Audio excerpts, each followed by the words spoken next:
Yo, it's Julian on the Brano and another of my bite-sized pieces on Ukraine. Who is the biggest villain in this entire conflict?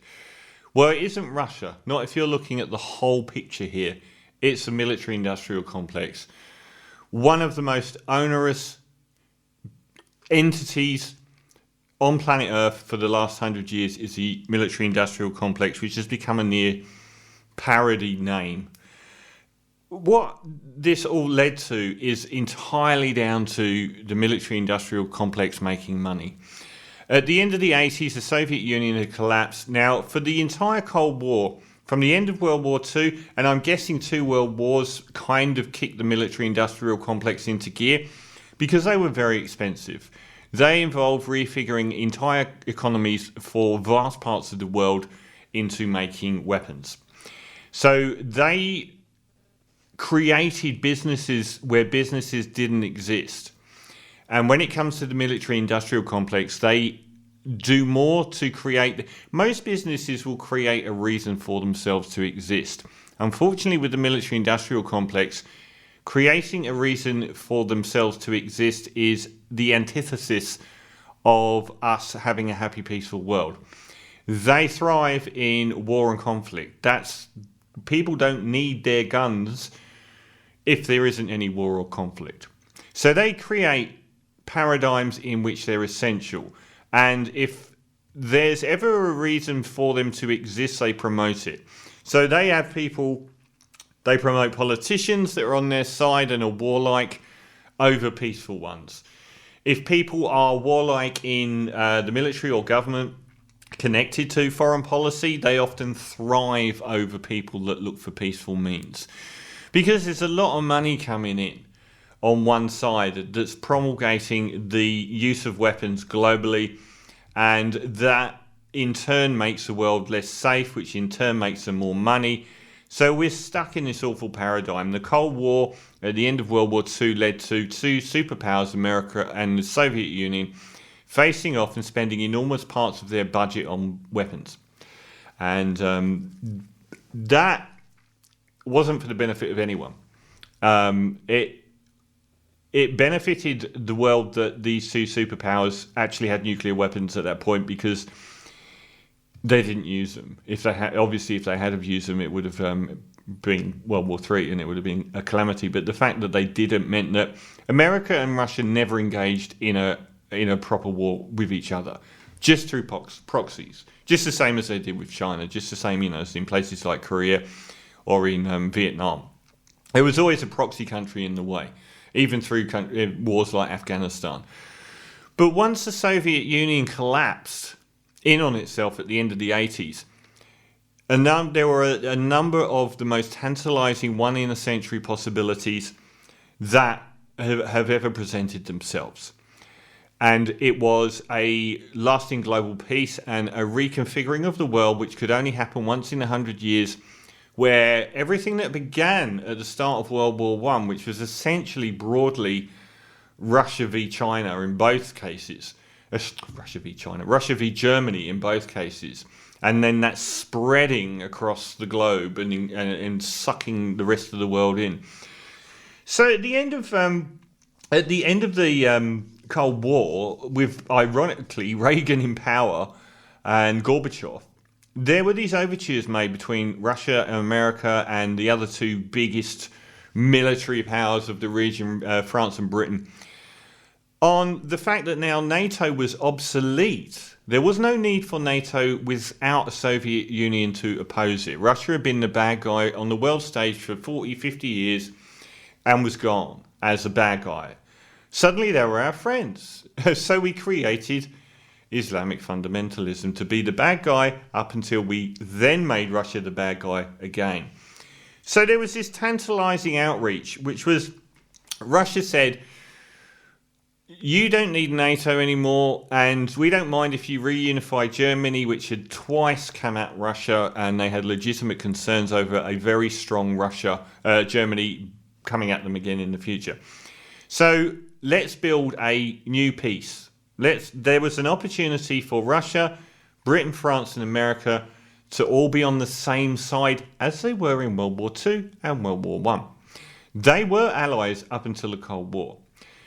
There was an opportunity not only for a peace without NATO or without the massive spending on armaments that was building up tension and justifying its own use. And that would have had the knock-on effect that all of these countries that were spending so much money on military could spend it on social programs, could spend it on improving their countries. All these very, very poor ex-Soviet countries in the east of Europe could spend all of this money on social programs, infrastructure development, and the world would have been a much better place, and we wouldn't be where we are now. This is from Chris Hedges, a piece I read out in another bit. The journalist Chris Hedges, who's still got the best concise understanding of how we got to war in Ukraine. And he's saying at the end of the Cold War, at the start of the 90s, there was a near universal understanding among diplomats and political leaders at the time that any attempt to expand NATO was foolish, an unwarranted provocation against Russia that would obliterate the ties and bonds that happily emerged at the end of the Cold War. How naive we were. The war industry did not intend to shrink its power or profits. It set out almost immediately to recruit the former communist bloc countries into the European Union and NATO.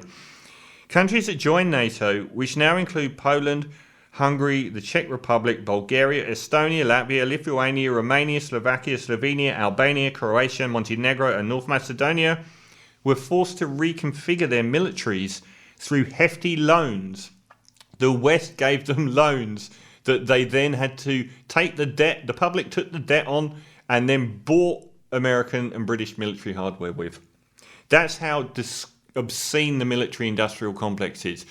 Instead of going into these impoverished countries and us lending them money to rebuild infrastructure, we lend them money, we place a debt on the public, so we force the government not to do things like raise minimum wages, not to improve, expand social welfare, and to let foreign companies come in and rape and pillage their country. Because we've given them these loans and the public owes so much money on these loans, we control their economies. So we won't let them develop in a more socialist-friendly way. We enforce them in the neoliberal way, saying you've got to pay this money back. But the public aren't getting the money. The money is then simply transferred back to the British and American military contractors that are selling them the weapons. And the public of, say, the UK or France or mainly America, their taxpayers lend their money to a foreign country that's impoverished, who don't get the money, they just get the bill, and the American and British military companies get the money and weapons pour in. And that's what happened to all of those countries.